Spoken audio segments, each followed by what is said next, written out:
Welcome to this introduction on contingency tables, also known as two-way frequency tables. In this lesson, we will explore how to organize and analyze data that involves two different categorical variables, a fundamental skill in statistics and probability. So, what exactly is a contingency table? Put simply, it is a statistical tool used to summarize the relationship between two categorical variables. It allows us to cross-tabulate data so we can see how the frequency of one category might relate to, or depend on, another category. Let's look at the structure. A contingency table is essentially a grid.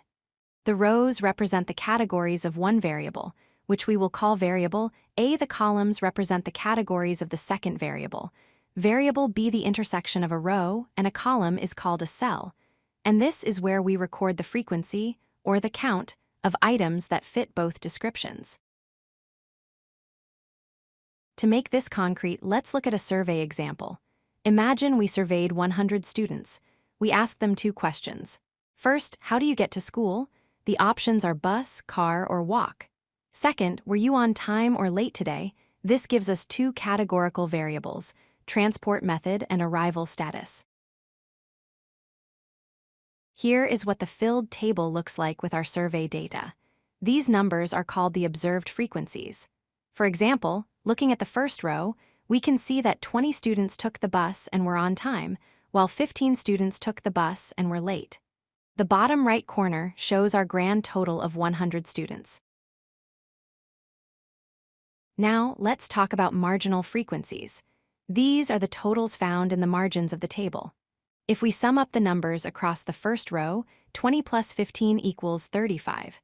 This tells us that 35 students took the bus in total, regardless of whether they were late or on time. We can do the same thing for the columns. If we sum down the first column, 20 plus 25 plus 30 equals 75.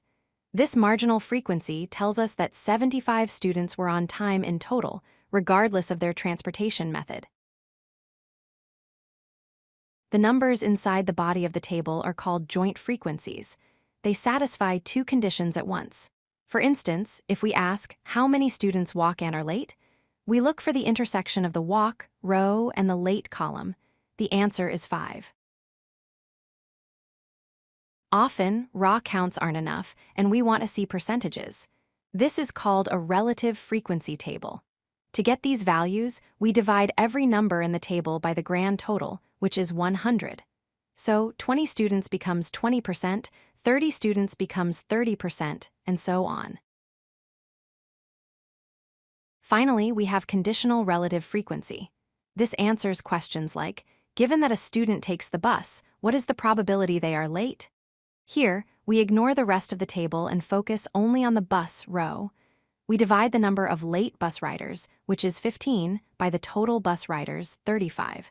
This gives us approximately 43%. To summarize, contingency tables help us organize two variables. Marginal frequencies are your totals on the edges. Joint frequencies are the counts in the middle cells where categories intersect.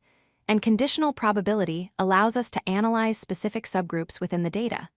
Thank you for watching. If you like this video, hit that like button and don't forget to subscribe. Visit codelucky.com for more such useful content.